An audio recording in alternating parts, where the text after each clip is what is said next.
It's inappropriate characters, and to kick us off today, for a change, Venger's going to start. Put you on the spot right away. Yes. Okay, so where to start? Well, most people know me know Alpha Blue, which is my sleazy sci-fi RPG, and from the beginning, it's gotten a lot of flack, mostly from the far left, social justice warriors, those kind of activists. And most recently, this guy on Facebook, I didn't know if I should name him.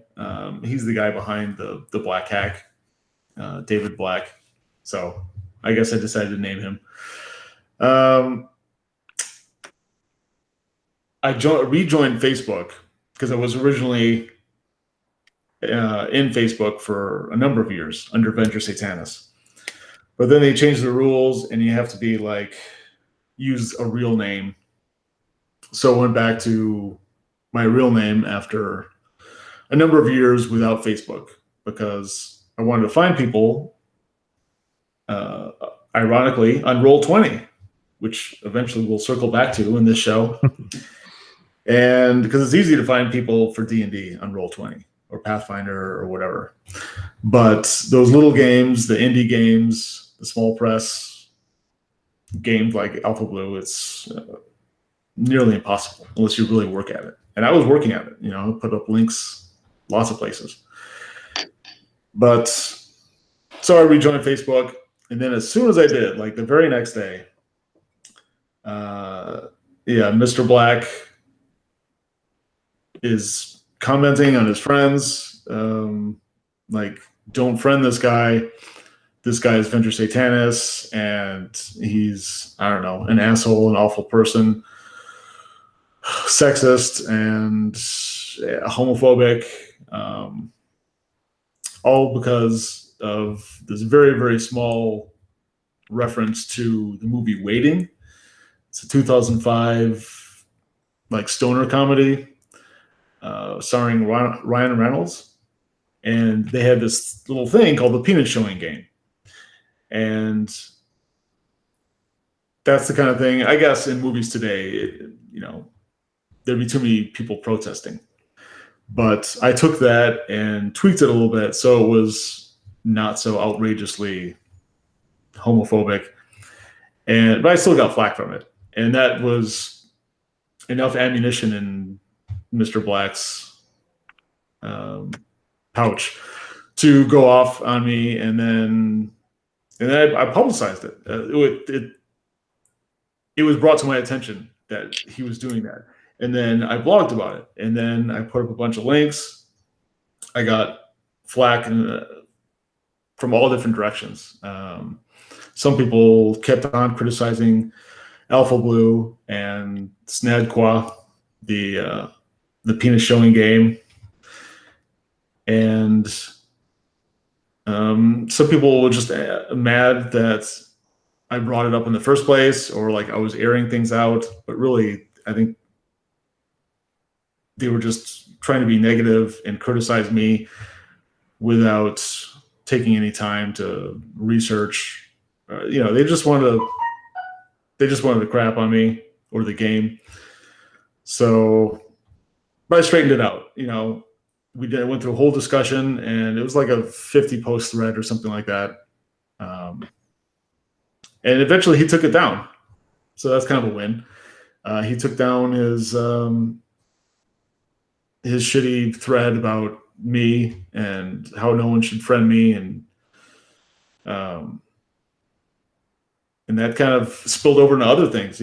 Pundit was mentioned. Eric Tenkar was mentioned. And then Tenkar's Tavern was blowing up. Eric was talking about it on his blog. That the Thought Police, that's how he talks about it. And, just trying to curate someone else's friend list. Like, oh, you should unfriend that person. And if you're going to be my friend, then you can't be his friend. And it's just very like junior high, like bullshit. And he's tired of it. And he's about as apolitical as you get. He doesn't want anything to do with politics in his gaming, in his threads, talked about. But he's getting pulled into this stuff because it's everywhere. And because everybody's taking sides. Everything is factions and tribes, and it's just like, I don't know if it's just the proliferation of social media, but it's like at a fever pitch. I don't know. But anyway, I just release something new for Alpha Blue not too long ago, and the Kobayashi Maroon. We'll play on the Kobayashi Maru, obviously from Star Trek. This is a little handout that you can like cut. There's 2 per sheet on this, and I laminated it. It's a blue balls tracker for keeping track of your characters' balls and how blue they are. Other genitals are available. Yes, it's good for men and women. There's a play on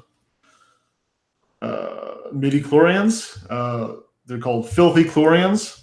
And in the future, the humanoid species, the filthy chlorians build up in your body unless they're flushed out and released through sexual activity. And it goes from pink to magenta, periwinkle, indigo, teal, cerulean blue, and of course alpha blue at the end. And then let me show you this.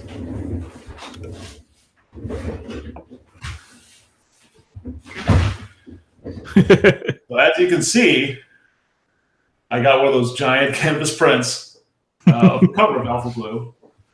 My wife let me keep it, so that's pretty awesome. We were just playing the other night, and I had it out. When I'm not currently actively playing, I have to turn it against the wall, just in case, like the kids come downstairs and then walk into the game room and like want to look around. So many rules.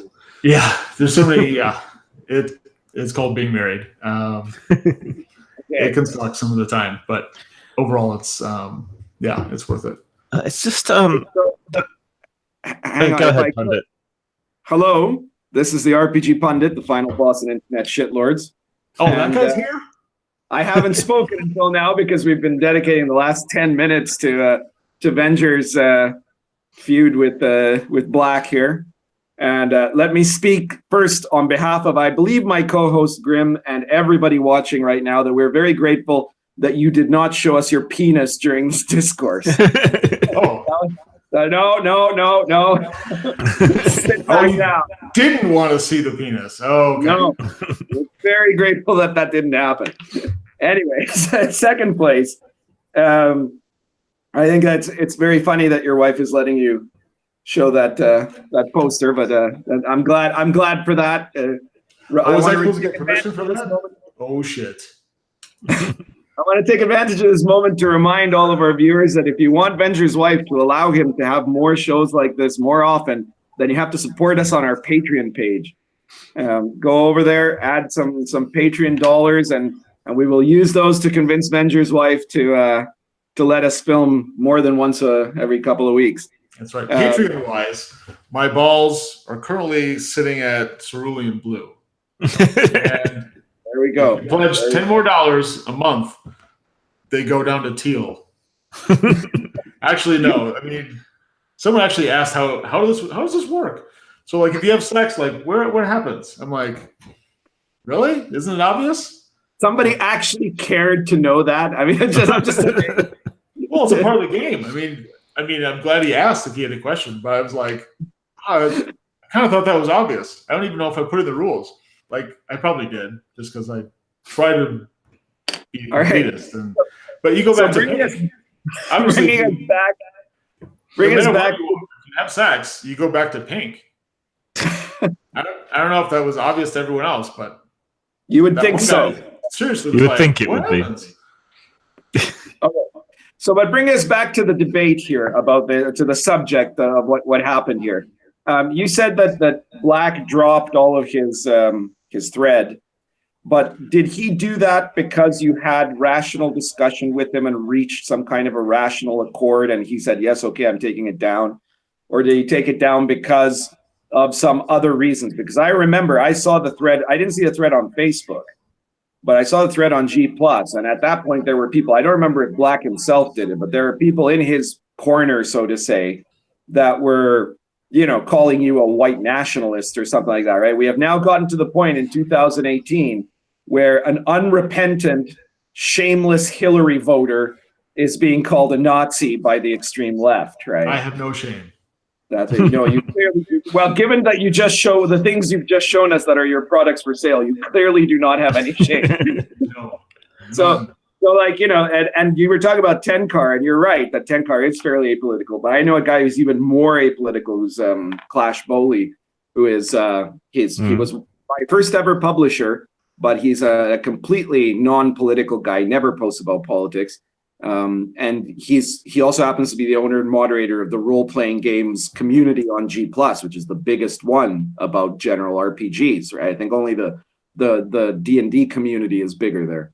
But he threatened to shut down that whole group because of the stuff that was posted on those threads, where there was where Black had been coming out, and his cronies had been coming out and calling us all Nazis and talking about all this SJW bullshit, and accusing you of being a rape apologist and whatever else, So when you've got a guy like Clash, who's like pretty much the definition of the kind of the nonpartisan, unaffiliated, you never know how he votes sort of guy, right? Saying, well, I'm just going to burn the whole house down if you guys don't shut the fuck up.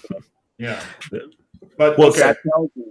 Let me answer your question. Okay. I think the real reason he took that stuff down is because there were enough neutral parties that saw, at the very least, there was a generous amount of misinformation put into all the the slander and libelous things that he wrote about me. Like, sure, one or two little things were true, but he twisted so much and he piled on so many fabricated things that it just looked fishy to everybody who wasn't a fully on board, dyed-in-the-wool SJW. And when he only had like the barest few holdouts that were defending him and attacking me, he realized, I think, that he opened up a can of worms that was too big for him to chew on.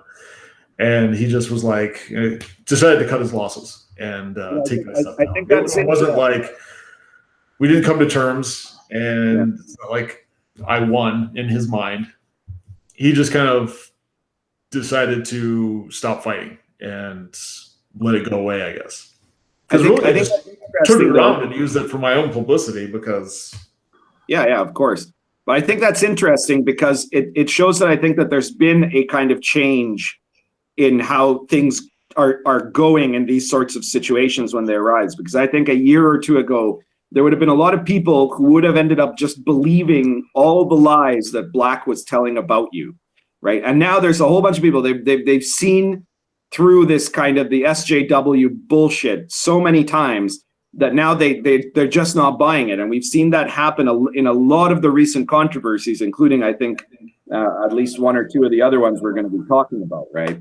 So it seems to me like people, like not us, but the normies are getting more woke to the fact that SJWs always lie, right? And they're just not use their expression against them. The scary thing, I think, is that Black's actually at the more reasonable end of all of this. He was willing to discuss, willing to talk. He didn't just block everyone out of hand. I got into a discussion with him. If I still want to, he's willing to come on my channel for a discussion about what's going on, what has gone on, and I'd still want to do that, even though it's rather minor and old news, because I want to understand where he's coming from, why he thinks it's acceptable to run around and tell everyone to hate somebody and not to follow them. I don't understand how that is acceptable behavior just because you referenced an old Stoner movie. So hopefully he'll still be up for that. I mean, some of the things... Come on, where? On your channel? On my channel, yeah. Not to come here to Inappropriate Characters, huh? No. Oh, well, what a pity. But yeah, he was at least willing to talk. I don't know whether he'll still be willing to do that. But some of the things that he seemed upset about was that obviously this reference to this old Stoner movie, which makes no sense to me, but also the kind of self-promotion you were doing, Venger. Yeah, it's hard enough to get people to look at your games. If you're going to be disallowed or outcast for posting about them places, it just seems a bit silly to me. But that seemed to be part of what upset him. I'm going to challenge Black right now, you piece of shit. How about you don't be such a pussy and you come on here to Inappropriate Characters and talk it out with us? Because unlike you, we believe in the spirit of debate. So you can feel free to come on here. I don't know what you'd have to be scared of. Talk it out with me and Venger too. I know that Grim is a meek and mild British fellow, and so you think you're going to push him around. You probably won't, because he's actually quite sharp in debate. So you're going to be surprised there too. But just man up and come talk to all three of us. Well, I'll suggest it to him, but we'll see. Or anyone. Anyone has a huge problem with 2 or 3 of us, and you really think you have something to say and want to discuss it, we'll be open, right? We'll be open to at least hearing that person out. I mean, he might be worried about being outnumbered if he came on here, but it's just a weird, this tribalism and this willingness to use practically any measures to exclude someone from gaming, and that, I think, goes to a lot of the other things that we're talking about.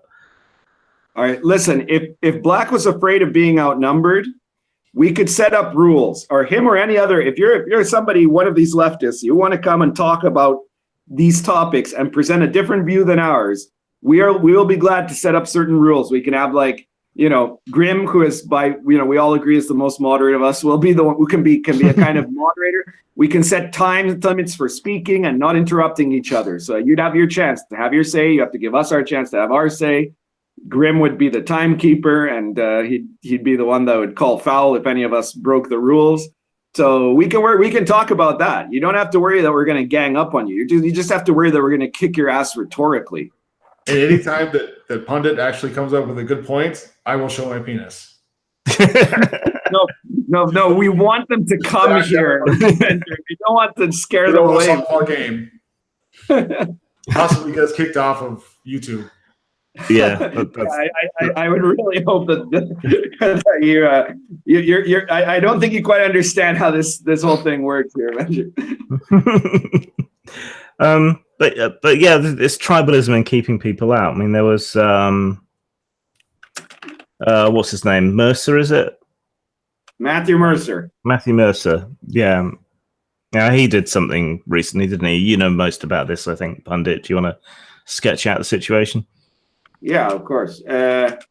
Just a sec. I'm writing here to our audience is asking me about the type of tobacco that I enjoy. So I thought I'd share this. So I love several different kinds of blends, but I don't like the sweet kind. Somebody on the comments talked about he likes a cherry and chocolate or cherry and vanilla or something like that. And I do not. All my tobaccos, every tobacco that I smoke tastes like tobacco, right? So there's the Virginia Peru blends, English blends. Well, I haven't done hashish in quite a long time. There's a time and place for everything, and it's called university, right? And that was pretty much a smoke-filled haze, and it wasn't tobacco smoke. But then kind of after that, you get to a point where, especially if you get deep into stuff like meditation, you just kind of outgrow it. But okay, so let's get to talking about Matthew Mercer and the latest little scandal there. He's the guy that is the showrunner, host, I don't know how to put it, of the reality TV show called Critical Role, which is a D&D themed reality TV show with actors in it that are pretending to be really excited about playing a role-playing game. that people often confuse for people actually playing a role-playing game. But in any case, Mercer, in this latest episode that came out this week, apparently at a certain point, I believe it was at the start, might have been right at the end, but I think it was right at the start, he said something like how he was grateful to Catherine Ford and to all other heroic women that have come forward to reveal sexual assault and the misconduct of men or something like that, right? And some of the people, even as the show was airing on the chat there that they had, took umbrage. Some of them took umbrage at the fact that he's, that he at the claim that Ford is not just a political actor that has an intense motivation, and that her claims are incredibly dubious, which is true. But some other people who were not so much, didn't see that as the problem, as they saw that Mercer was politicizing this show, right? That he made this big, very partisan political statement, right? And then he, and that this brings in politics into what is supposed to be a D&D themed show about people playing D&D. And after that, Mercer in Twitter made a post where he said, anyone who doesn't, unquestioningly believe Ford's testimony about, this supposed sexual assault that happened 35 years ago, that nobody at a party that nobody but her remembers ever happening, and with no evidence at all. If you don't unquestioningly believe Ford's testimony, then you're some kind of a terrible person. He said, and I'm quoting here, you should fuck off from Critical Role fandom, and that you should be put into some kind of therapy, right? So he implied that anyone who does not agree with this incredibly partisan Democrat point of view, that this woman who has miraculously come forward at the last minute to try to stop a Trump-appointed Supreme Court judge, that she is telling the unquestionable truth. If you question it in the slightest, you are mentally ill. This is something that the Soviets used to do, to put people, to put dissenters into mental hospitals, right? This is what the guy has been promoting here, right? And just to give you an idea, the latest poll that was done by NPR, National Public Radio, so if anything, this poll is skewed towards the left, says that about 36% of Americans are sure of Ford's testimony, right? That they believe Ford, which means, it doesn't mean that 64% believe Kavanaugh or disbelieve the whole thing, right? But it means that 64% of Americans do not unquestioningly believe Ford's statement, right? And he's basically saying to these people, fuck off, you don't belong in D&D, you belong in a mental hospital, right? Which shows you where we've gotten to with these people. Yeah, I mean, I've noticed that just merely asserting that, people have a right to a presumption of innocence, or, you can't really convict, or it's not even a trial, but you can't really come down against someone without evidence. Just that point of view is sufficient. I don't know whether he did what they're saying or not. I don't know if she's telling the truth. I don't know if he's telling the truth. Nobody does. The only way you can establish that is with evidence, and that's hard enough with something that's just happened, similar to this, the allegations yesterday, let alone 35 years ago. So nobody knows. There's very little chance of there being any evidence to show that this did happen, and yet they're demanding everybody just blindly go along with it. I don't think... They're demanding that he be impeached and in his current position as a judge. So they basically want the man's career destroyed, and they're demanding that that everybody pretend that there isn't any possible motive apart from this, that this sudden revelation at the last minute in order to delay the appointment of the judge until after the midterms, right? That this isn't questionable in any way, and that the woman who is a Democrat donor and a Democrat activist who came forward with this sudden allegation that nobody can corroborate, not even the place where it happened can be corroborated, that this isn't in any way suspect. Because you're right, we have no evidence of whether it happened or not. But we certainly, if you want to look at motive for why this particular allegation could be false, there is a shitload of motive there, right? Which is mainly Trump derangement syndrome and wanting to stop a Trump appointment to the Supreme Court until after the midterms, where the Democrats have this hope. I think it's a vain hope, but they have a hope of winning the Senate. And then after that, they would block all Trump court nominations for the next 2 years, right? That's the goal. I mean, they're always going on about how important it is to reach out to minority groups and so on. There's all this untapped potential, but what sense does it make to alienate, up to 50% of your audience in such a way by demanding that they adhere to the same politics as you? I mean, I'm very left wing. Sometimes that point of view comes out in my games or whatever, but they're games. that's separate. I don't require absolute adherence to an ideological orthodoxy. I don't have some kind of shit test before you can play my games. You can disagree with me and play my games. You can play them in ways I never intended. I don't see what this has to do with anything. Yeah, absolutely. I think all of us three, are saying that we want everyone to play RPGs, right? Yeah. I want everyone to play Dungeons and Dragons.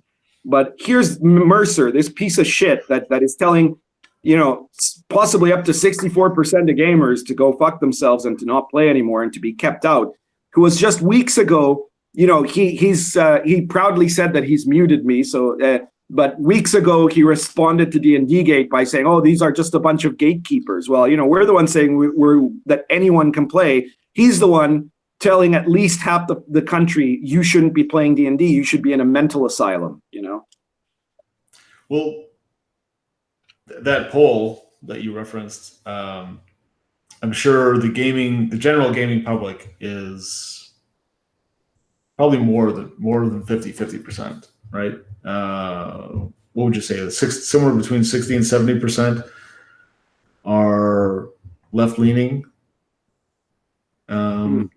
In the game industry hobby. In Europe, it skews even more left, I think. My experience with American gamers has tended to be that they're more right-wing than European gamers, but then America is more right-wing than Europe. So. In the U.S., I think in the U.S. it's very hard to say because certainly if you look at the people that are writing RPGs, okay, sure. The RPG designers who are also people that are kind of, artistically inclined and they're working and stuff. And a lot of them are trying to make a living off their RPGs to some extent. And they're very active in the forums. Yeah, you can say that certainly well more than 50% of them skew towards the left, right? But that's because there is a concerted effort of a left-wing takeover of the humanities and the RPGs include that, right? And I would certainly agree that probably more than half of Critical Role fans skew towards the left because it's, they've gone out of their way to appeal to that market. They're not a market that you're going to watch if you're a military gamer, that's in Afghanistan or that has come back from Afghanistan. That's not their audience. Their audience is for pathetic millennial 30-somethings or 20-somethings who are, living off a trust fund or working at a dead-end job while they're talking about their gender, right?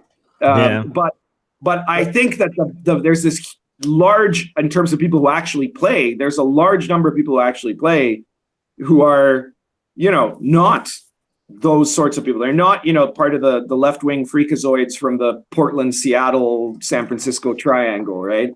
And probably if you looked at, the average of all gamers, you would probably find that in the United States and probably in every other country, the political affiliation of the average gamer would be about the same percentages as anyone else in the general population. I wouldn't be surprised if there was some way to poll, regular gamers throughout the country that you'd get exactly the same split of political affiliation as you would among any other basic population. Well, I would think that he thinks that he's in the majority. And so he thinks he's totally safe and protected making those kind of statements, those kind of blanket statements like, well, if you don't believe women automatically, then you're just, a tool or an asshat or whatever. And so he's not prepared to die on that hill. I don't think he thinks it's any kind of risk at all. I think No, of course. it's the safe bet. He's in his bubble. Yeah. And then on top of that, he gets the digital backpats, and he gets all the other people that are in the same think tank with him, the same echo chamber, to agree and to thumbs up and like and there was a ton of that, of stuff. course. There was a ton of that from Critical Role fans and other people in gaming who probably never watched Critical Role, but were supporting Mercer's leftist virtue signaling. But how many people were against him though? That's what surprised me. What surprised me is how many people were critical of him and dared to publicly be critical of him. Because I think if he'd said the same thing 9 months ago or a year ago, then you would have had the same number of people who felt critical about it, who didn't like what he said, but wouldn't have dared to speak up. And I think that that's something that I see slowly changing, that there's more momentum. There's times now when I see some SJW say something stupid, and I'm going, because someone said it on the internet, I have to go and correct them, right? So I go over there, and I'm surprised to see that there's only a whole bunch of other guys who have already, pointed out how stupid it was. And that didn't used to happen. It used to be that they had, there were very few of us who dared to speak, and then a bunch of people who would send us private messages saying, I really agree with you, but I can't say that, right? And I think now there's more people are saying, yeah, okay, maybe we can say that. And maybe if we all say that, then, that's actually going to change something, because it's not going to look like this tiny group of SJW activists have way more power and influence and have the majority behind them, like it appears when the rest of us shut up, Yeah. I would recommend that the people that watch this show, take a little bit of time and a little bit of their own testicular fortitude, and every once in a while post something, just say nope, or that's not accurate, or I don't believe that, or just some sort of mild defense against the steamroller of fascist thought that dictates how people should think, what they should believe in, who they should be friends with. Just stand up. A lot of people are passive, and a lot of people don't want to get involved. I totally understand that.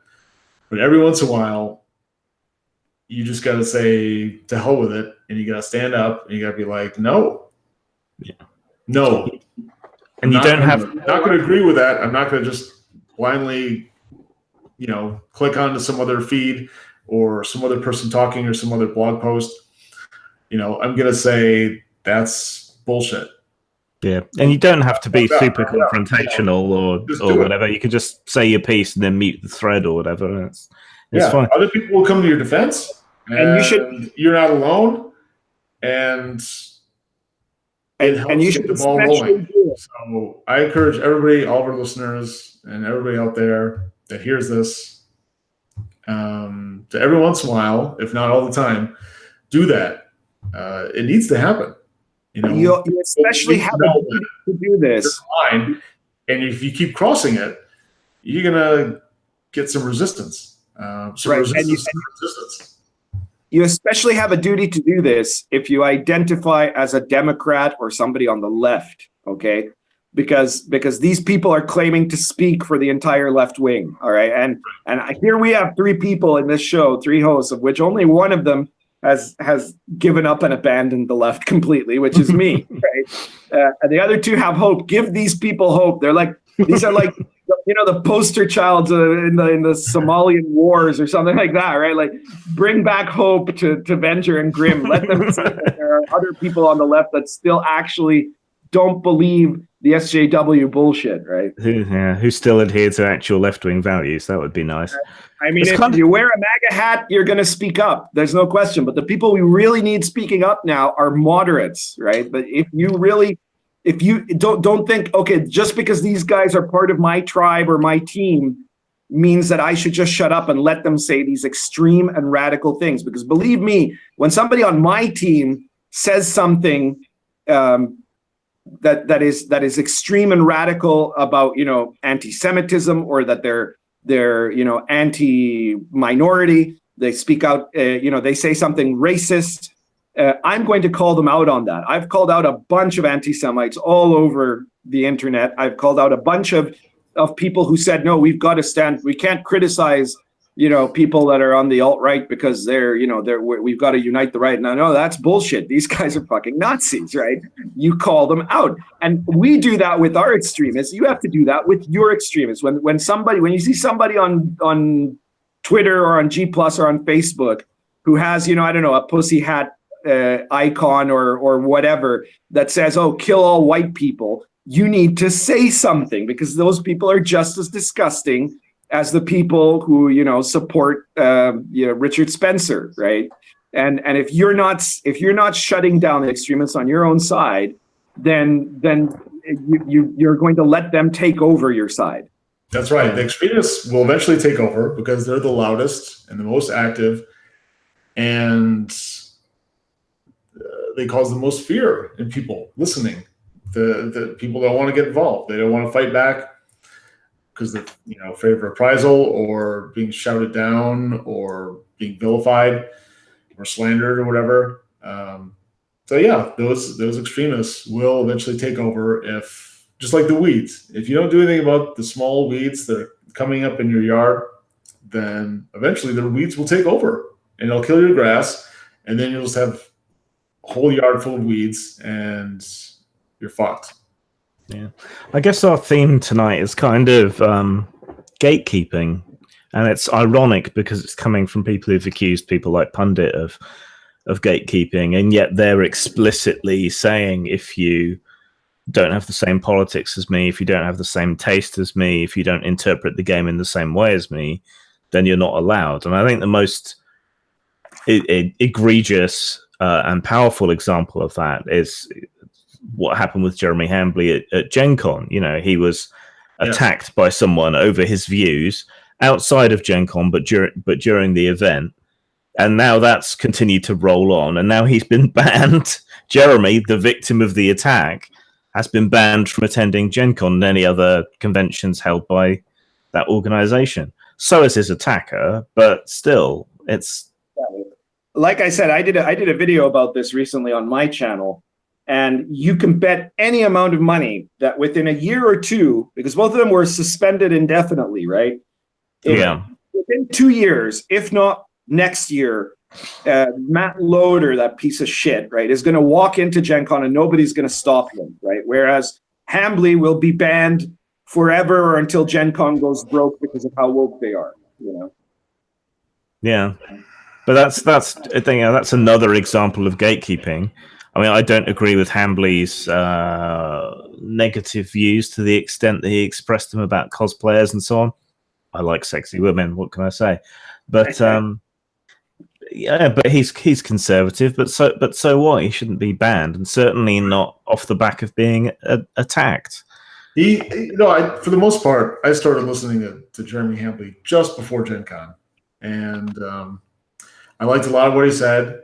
Every once in a while, he says something that I think is completely stupid or goes too far, like criticizing kind of what Grim was saying. He's criticizing women on Twitch for body painting and how that was stupid and should be against their terms of service, and because it's too lewd or dirty or sexy or something, and Twitch should be, I don't know, above that. That just seemed fucking stupid. And like, everything I believe, like, women should be, you know, on there more, doing whatever they want to do. And, you know, I'm not going to prevent that. Well, like, Avengers going to hold up, you know, a black bar across their movie because, I don't know, because gaming and breasts is just too awesome on its own, like, combined. And to separate them will save the universe somehow. I don't know. Yeah. But anyway, so yeah, Jeremy Hambley, you know, he says some dumb things. He occasionally goes too far. I compared him kind of to Larry Flint. I think that's his name, from Hustler. I don't know if you've ever seen the movie. What I want is I want that guy. Funny. I want Larry Flint, and I want Hustler. That's I want funny Jeremy because I always Hamlin. think of you as the Larry Flint of role-playing games. Yeah. Who? Wait, me? Yeah. I've always thought you as the Larry Flint of RPGs. There you go. I'll take it. So I want, and sure, Avenger Satanis too. I want those people to be protected so that the little guy who isn't as extreme or isn't as obscene or sleazy or pushes buttons or is on the outside cutting edge of politics or culture or whatever, those guys don't have anything to worry about. They're not constantly looking over their shoulder wondering, is someone going to boycott their game? Is someone going to shut them down? Is there going to be a Twitter explosion of SJWs that's going to force them to give up or go bankrupt or something like that?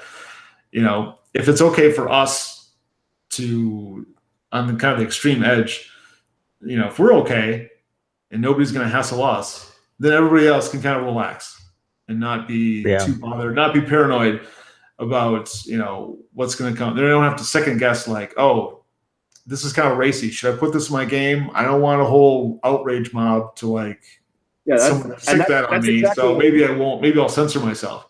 Maybe that's exactly what they're trying to create, right? They're trying to create a climate of fear that will stop people from Mesa. There's the censorship of them saying, well, let's try to shut down Grimm's, DTRPG page. But then there's the censorship beyond that of that will make Grimm an example that will make other people afraid of writing anything that we don't agree with, right? And whatever you want to say about Hambly, right? Because sure, sometimes he said stuff I don't agree with. Sometimes he says a lot of stuff that I do agree with, right? But he's never said anything at all that to my knowledge, maybe there's stuff I haven't seen that he said, but to my knowledge, I've never seen him say anything that it makes him worthy of censorship. And he's certainly never said anything, again, to my knowledge, that made him worthy of being attacked by an assailant he didn't even know, a brutal attack of someone shouting, I'm going to fucking kill you, I'm going to fucking kill you, right, in the middle of a bar, right?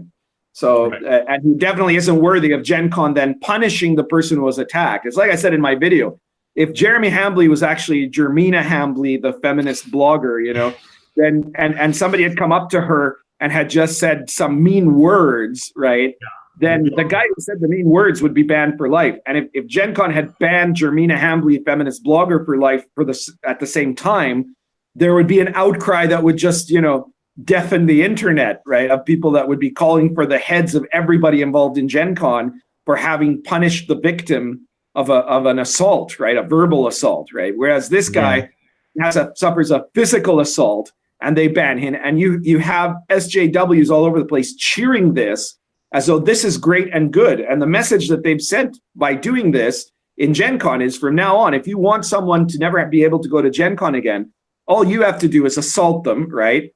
And then, physically attack them. Gen Con will reward you by promoting your stuff during that year.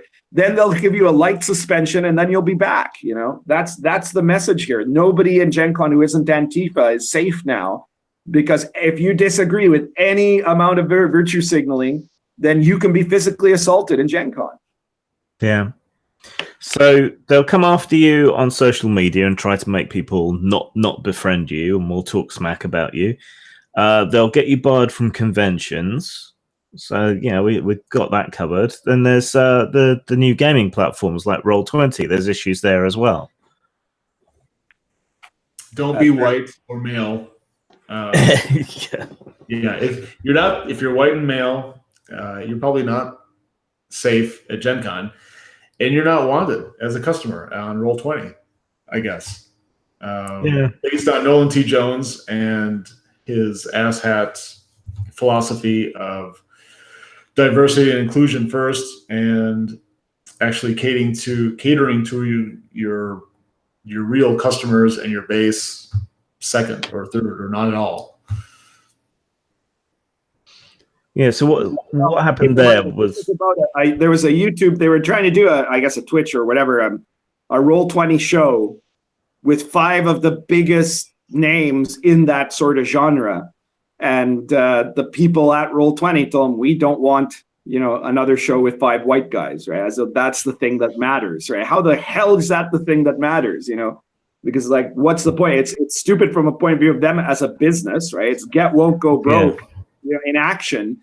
But it's also just idiotic from the point of view of the hobby, right? Because it doesn't matter what, whether it's white or not, or guys or not, or anything else. There's no special point in producing, a diversity of colors or a diversity of genders, right? What you want is a diversity of perspectives, maybe, right? We're 3 different white guys here, but we have some serious differences in our perspectives, right? And one of us could have been Asian or something. Well, I mean, I'm Latino, so there's that, right? But my Latino-ness adds nothing to this show, right? Nor would anybody's Latino-ness in any RPG live stream show add anything to that show, right? My life, my perspective, my ideas, my experiences might change things, but none of those have anything to do with my ethnic background or the color of my skin. Can you make that? Can you make that game mechanic more Latino? Yeah. Like, how the hell do you do that? We need that illustration to be more without ridiculous ethnic pandering, which is what they want, right? You're already doing it wrong. You have to call it Latinx. No. Yeah, well, I got into a debate with one idiot that, like, there is nobody in the normal Latino speaking, the normal Latino world, the normal Spanish speaking world that likes to use Latinx, right? That's something that white SJWs use, and a handful of extremely communist, Latino upper middle class SJWs use, right? And everyone else laughs at that, right? Because not just laughs, but takes umbrage at that, because it's an example of cultural appropriation, right? It's a cultural imperialism, I would say, right? Because they're attacking the Spanish language and trying to impose an Anglo-style gender neutrality that is not part of our linguistic history, right? In Spanish, as in most Romance languages, words are gendered. And they're trying to degender that out of some kind of a ridiculous agenda that does not come out of our culture and has nothing to do with us. But there's these idiots demanding it, right? And it's never going to happen because it's such a fundamental language change that is being demanded that it could only happen, maybe by aggressive force, right? Maybe if in Cuba it could happen. It couldn't happen anywhere else. I think even Cuban communists are not that stupid. They're not as retarded as these people who think that it makes a difference to use that word, Or they could all learn Finnish, which doesn't have gender pronouns. So,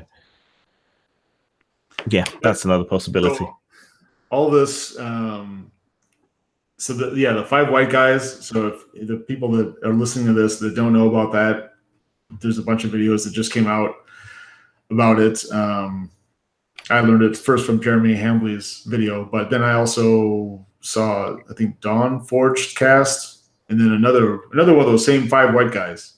They're talking about it, and this is kind of me too for that, because the whole thing was kind of buried because that happened in 2017, and now it's come out again because that Nolan T. Jones guy is in trouble for banning this critic of Roll20, who was just putting out suggestions like how to make their platform better or how to change their app so it worked in unison with whatever. And he was banned because his username was sort of similar to a different username from like 4 years ago. Yeah, 4 years ago or something like that. And the guy was, went to the mods like, hey, I think you banned me unfairly. I've been a paying customer for 5 years, and they didn't do anything about it. They just like kept him banned. And so then he was like, hey, what gives? This is unfair and not cool. And, I've been a loyal customer. If you don't do something about this, I'm going to tell people, basically what Roll20 is doing and kind of make a fuss. And then they got all mad, and Nolan T. Jones went on Reddit and like did this rant that is like the second most downvoted thing on Reddit, saying how if this guy was allowed into Roll20 again, he would just be a bad influence or something, or he wouldn't work well with others, or he's just a shit disturber, and we don't need that type around us. And so now he's active again, I think, or I don't know what happened now. I know a lot of people are like, well, Roll20, but I don't know if this guy's reinstated. Yeah, but the company did try to in some way roll back on what they had said, right? Because and I think they did that because apparently a shitload of people must have unsubscribed, not just because of the Reddit thing, but I'm betting like they wouldn't have done that unless a whole bunch of people, because it's a paying platform, right? You have to pay to be on there. That a bunch of people canceled their subscriptions, and they're panicking now because they're looking at the actual literal cost, the going broke of getting woke, right? Right. There's a free version. I run games on Roll20 every once in a while, sometimes as much as once a week. And there's definitely a free version you can use. That's what I do, because I don't need any bells and whistles. I don't need a little thing that says pro. And I think you can charge money, and I don't do that either. So there are different features if you pay money that a lot of people use. And there's the marketplace. You can buy tokens or virtual whatever. I don't use that, but yeah, a lot of people pay money. I mean, that's how the site makes money. That's why it runs. And yeah, a lot of people I think are going away in droves because they want to be part of that. That's bullshit. Not only the guy that was banned unfairly, but then the 5 white guys who need not apply because they're too male and too white, and that's not good enough for Roll20. Yeah, I don't play online myself, so this is not something that's part of my my lexicon really. But I know that there have been people promoting alternative platforms out there that are that they think are good alternatives to Roll20 because of this. Yeah, if I was a paying member, I would cancel my subscription because I don't want to give money to a company like that. But since I'm using it for free, I'll have to decide if I want to keep using it for free every once in a while, or if I want to bite the bullet and probably take a couple hours to download it and learn something new. I use the bare minimum. I just use text and a couple keys that like roll dice for me. So probably wouldn't take much to go to Fantasy Grounds or someplace like that. So I might do that, especially if a lot of people leave Roll20. Then, like, why bother? Because half the reason is there's a lot of people on there already that want to play games.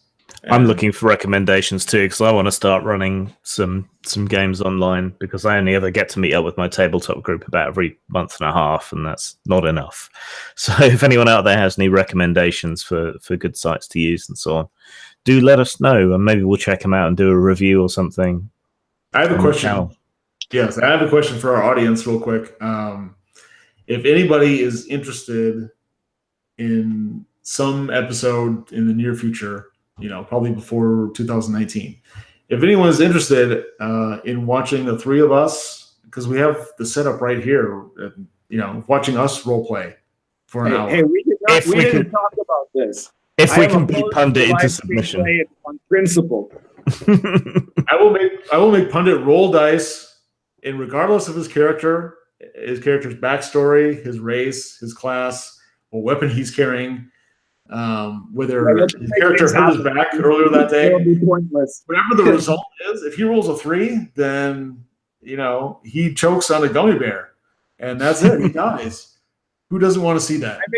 I made a whole game, a parody game called No Murdered that was making fun of those kinds of mechanics, right? The kind of mechanics that you take seriously. They're good mechanics. They're old school mechanics. Old school. No, they're not. But they're really much more connected to the mechanics of the Forge, and stuff like that. But anyway, because No Murdered was originally a parody of Forge games. But in any case, I don't know if I'd be too keen on doing a live stream role playing thing. I just for me, the RPG experience is something that has to happen in person, right? It's part of the magic of it. And I've never had an online role playing experience that I felt was adequate as a substitute for that. Yeah. Well, apparently there's like 100,000 people that watch or did watch Critical Role that would beg to differ. Yeah, but see, Critical Role isn't even a real, like, if you watch these streams of people playing actual role playing games, like just a regular gaming group, and they're filming their game, those things get like 200 views, right? All the shows that get 100,000 views are shows that have professional actors with sets, and they're not really playing so much as doing this kind of improv theater about playing, which is very different, right? Even like huge names like Sargon of Akkad, right, who is a big time cultural libertarian YouTuber, who routinely gets thousands and thousands of views in his videos, right? When he does a live stream of him and his buddies playing D&D, and those routinely get less hits than anything else he does, right? Because it's just not, like, unlike most people today, I just do not believe that RPGs are a spectator sport. But think of all the things we could teach people and all the knowledge they could learn from watching three professionals at work. I think that if I was ever going to do something like this, what I would probably do is film my Dungeon Crawl Classics game for three reasons. First, it's the only game I run in English, and second, it's a game that that is really incredibly funny, right? So it might just capture enough attention for people, because I've never been in a game, in every game that I run, people, we have moments where we're laughing, right? But in that game, it's just like, it's a comedy show from start to finish. It's 5 hours of us, laughing our asses off at everything that's happening, right? And for the third reason is that it's so politically incorrect that heads would explode, right? Like, people I think that the reaction would be just astounding. Shall we finish up by talking about something Charles Stross said on Twitter? I know Twitter bullshit is Twitter bullshit, but shall I cover it? Well, yeah, if you want to. I mean, you're the one that brought it up. I was going to kind of read it in a funny voice, like. Okay, well, I'll prompt you to read it out in a sec. Okay, so Charles Stross, he's a fairly famous science fiction. I probably have to head out. Okay. I'll let you take her out. All right. Well, remind everyone, if you want Venture to get to stay later in the future, you need to support us on Patreon, so his wife will allow him to stay for more than an hour. I'll be out later. Definitely pledge your support to our Patreon, because otherwise I'm gonna have to go to bed at 7:30, and nobody's gonna watch anything then. All right. Have a good show, guys. Later. So Charles Stross is a fairly famous, successful science fiction, fantasy, Lovecraftian horror sort of writer. He was involved in the role-playing industry quite a lot in the 70s and 80s. He wrote some stuff for AD&D. He wrote some stuff in White Dwarf magazine. Some of his creatures, I think Githyanki is probably, or Slard are probably the most famous ones that he was involved in. Which were later published in the Fiend Folio. So, he's been involved in gaming and should hypothetically know his way around it all. But he was in some conversations earlier on the 29th about gaming. Pundit, if you want to just read out the tweet if you found it. Right. So he did this tweet. Yeah, this was all brought to my attention by Grim Jim here. But so there was this discussion going on about Warhammer 40K or something like that, and some guy said something about how wargamers in general, looking amongst other people in the community, ought to be aware of the consequences of fascism. But sometimes the connection between gaming and reality seems to be weak. And then Charlie Stross responded by saying, it takes an enormous amount of willful blindness to fail to observe the deeply dubious aspects to AD&D, the alignment system, evil races, half-breeds, the wellspring of high fantasy, were contaminated with toxic race essentialist poison even before Lord of the Rings. And I mean, like, that's just such unbelievable bullshit from this piece of shit half-breed writer. You know, like, he's like, what the hell is he doing? You know, like, what is that? You know, like, this is a guy. You're right. When he was a teenager or whatever, he invented the Githyanki, which I always thought were a freaking stupid race. They were just a mess of whatever. And it shows that even back then, he didn't really understand the connection between RPGs and mythology, archetype, that sort of thing, right? Like, I know there's a lot of people that like the Gith, but I've never dug them. But the main thing is that you look at the classic monsters of D&D, and they all tie into some very kind of archetypal concepts of our fears and of our different fundamental, relation to the supernatural world, so to say. Not in a sense of, like literal supernatural, but in the sense of, the world of our inner fantasies, right? And then the Gith are just this big mishmash of garbage that they're just like, they really are a kind of a postmodernist creature, because they're not connected to anything except something this guy invented in his head, right? So it doesn't surprise me that he doesn't understand the point of evil race. Evil races are not toxic race essentialist poison. Evil races represent evil. They don't represent other types of human races, right? And the alignment system, the alignment system is something that is that some people might use more or less. I've always found the alignment system to be something that I try to make more important in my games than it is in basic D&D concepts.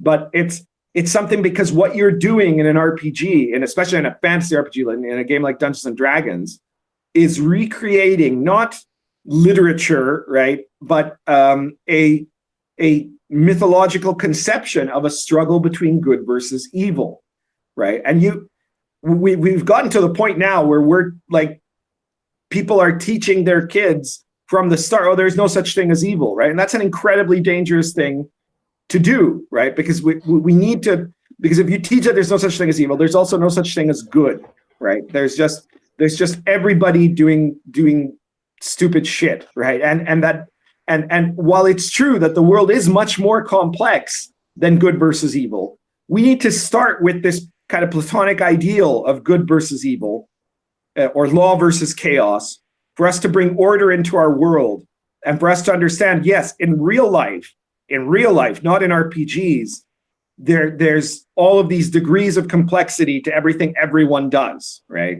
And there's nobody who's entirely good, and there's probably nobody except maybe some psychopaths who are entirely evil, right? Yeah, but it can be fun to play with shades of grey, and I'm sure as an author of some years, he's more interested in those kind of complexities.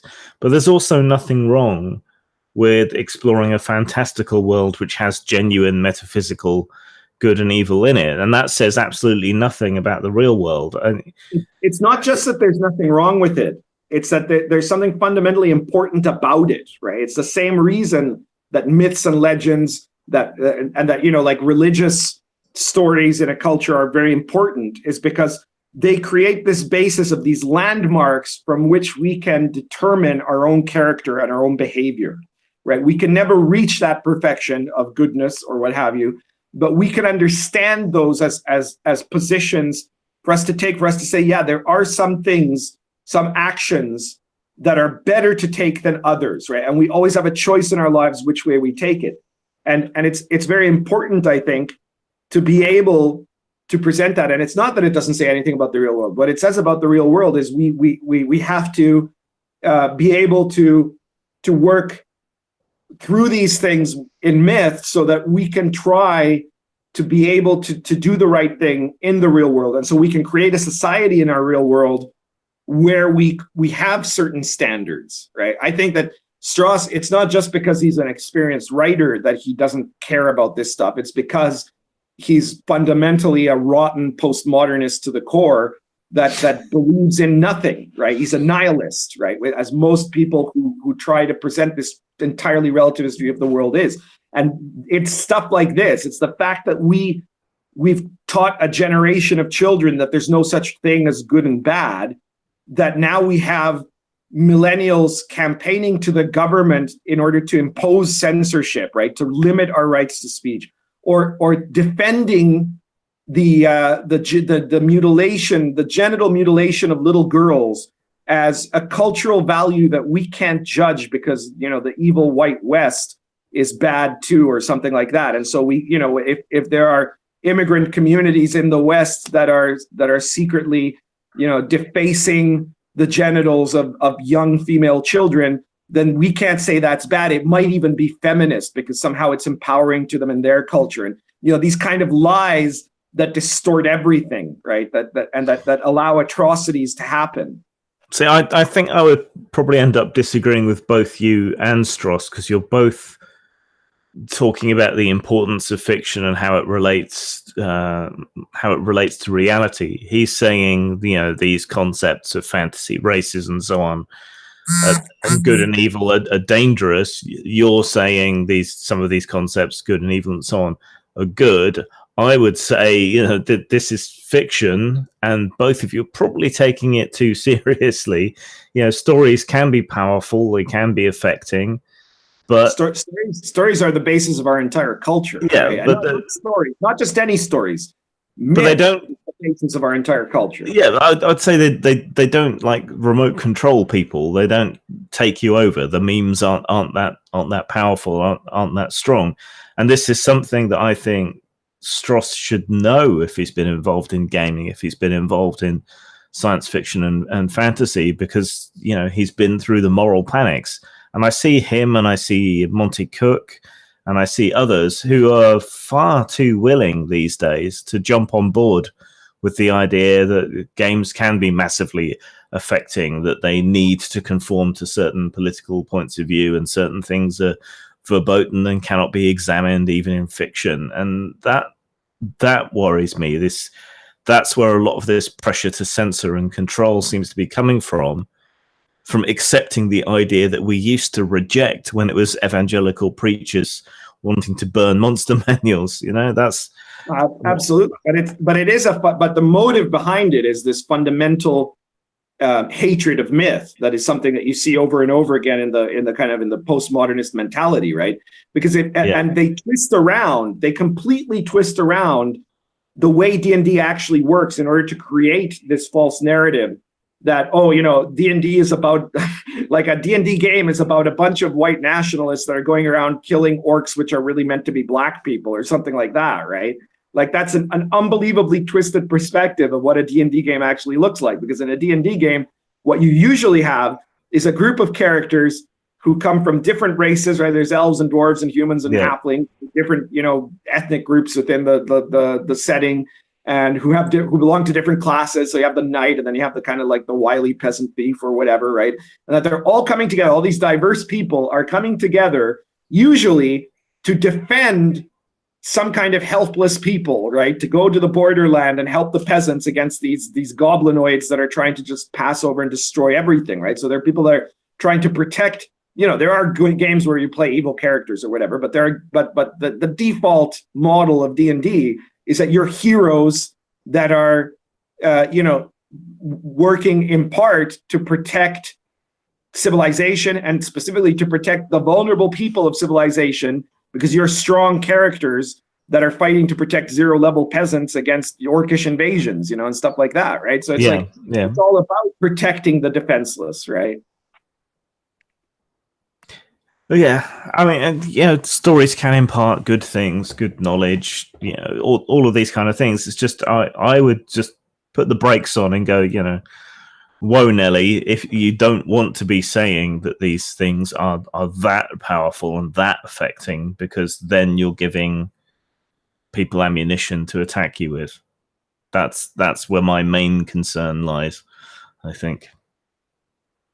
Well, to me, I'm going to be absolutely unrepentant about my defense of D&D. I don't think D&D itself, of course, is a very, lighthearted sort of version of this, right? But this is only one front in a larger war against the kind of foundational values, foundational symbols of the West, right? And our foundational mythology, right, which is important, because if you destroy the foundational mythology, not criticize it, because you can observe it with a kind of a critical lens in certain contexts. You can reinvent, and in fact, in every generation, you kind of have to reinvent your mythology. You have to reassess and recreate it in new ways. But these guys aren't trying to recreate it; they're just trying to destroy it, right?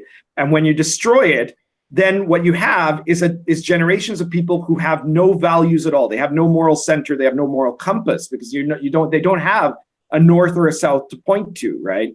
So whether it's in religion or whether it's in just our kind of common literary myth and legend, those things are important in order for us to have a kind of a cultural standard by which we can determine what are the things that we actually value, right? And so we need to defend this against people who say, no, we shouldn't value anything, right? Everybody should just, be these self-centered idiots that live for themselves, And it's very funny. I had in my debate here, when I criticized Mercer, of course, a lot of these Critical Role people came out to judge me, right? Mercer himself said, "Oh, that I need therapy," or so. He would, if he had the power, he would put me in a Soviet mental hospital, of course, right? As he would all his political enemies, because these people always think that they're so right that anyone who disagrees with them should probably be silenced forever. But there was this one guy that commented something like, "Oh, I wish your parents would hug you," or something like that, right? like what is wrong with these people? And what's wrong with it is that they are whatever their age is, because this guy probably wasn't a kid. He was probably in his 30s, right? But he's a mental infant. He's an emotional infant more than anything, right? And this is a show of just how self-oriented these people are, because they have nothing else to stand for. And I said, look, my parents, both of whom are still alive, praise Keck. But they've always, I think they've always loved me, right? There was a time when because they're very Catholic, they're very religiously conservative, and I'm not, and I'm a libertarian culturally, right? So there were times when our views were very distant from each other, it seemed, because I was certainly identifying all through the 90s as a cultural libertarian, as somebody on the left, and they were in the kind of the conservative right, you could say, the religious, the social right. And so there was a distance between us politically, but they've always, loved me. And now, of course, ironically, they're in their dotage, and here I am in my middle age, right? And we've become much more closer in that sense of the spectrum, because the other side has gone off to some extreme. My views haven't really changed. Their views haven't really changed. But all of a sudden, we're cheering for a lot of the same things, because the other side have become monsters, right? They just become these psychotic lunatics that want to tear everything down, right? But and can't tolerate disagreement. The fundamental thing I'm trying to say, though, is that none of that matters, because it shouldn't matter to an adult person that their parents love them, right? It should matter, in a kind of generic sense, but that's not the most important thing. The most important thing, if you're an adult, is that you're doing things in your life that have value, that have merit, that do something, and it shouldn't be about, oh, who's going to hug me? It's about, how am I going to help the world around me, and how am I going to help people who need me, right? Who am I going to provide aid for? Not who's going to hug me, who's going to take care of me, right? Like these 30-year-old toddlers that can still only think of their own immediate gratification and their own immediate emotional security, right? The fact that this guy thinks that this is something someone else needs is just it shows how far they've gone from any of the kind of values and standards that our culture used to hold up, And principle is lacking, I think. I mean, with this whole Kavanaugh thing, I don't think he should be on the Supreme Court or whatever, but for other reasons. But just like I was saying at the start, just the idea of innocent until proven guilty, or withholding judgment, or that's enough to have people hate you and harangue you and unfollow you and unfriend you. And there's this demand for complete and total orthodoxy in everything, including leisure activities like games. There is this absolute gatekeeping, ironically, from people who say, they're against gatekeeping. It's just bizarre and depressing. Anyway, we should probably wrap up. Is there anything in particular you've got to pimp out, or?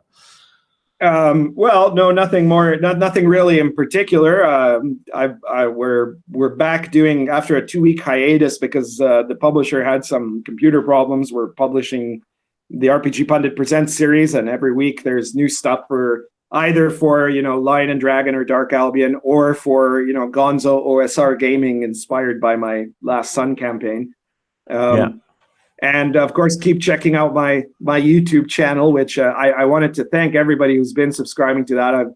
I don't know if I've quite hit it yet, but I'm probably on the verge of hitting 500 subscribers, which is a good step. And I've noticed how many people are just joining in and building up that channel, and this channel too. So the best thing people can do for us, in addition to supporting us on Patreon, so that Venger can get permission from his wife to stay up later, would be to share these videos so that more people see it and more people subscribe, and the word gets out there.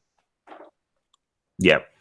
So October's coming up. Brad McDevitt, who's an artist that I work with a lot, he's doing I think a monster a day piece of clip art, which will be sold through my Postmortem Studios store on Drive-Thru RPG.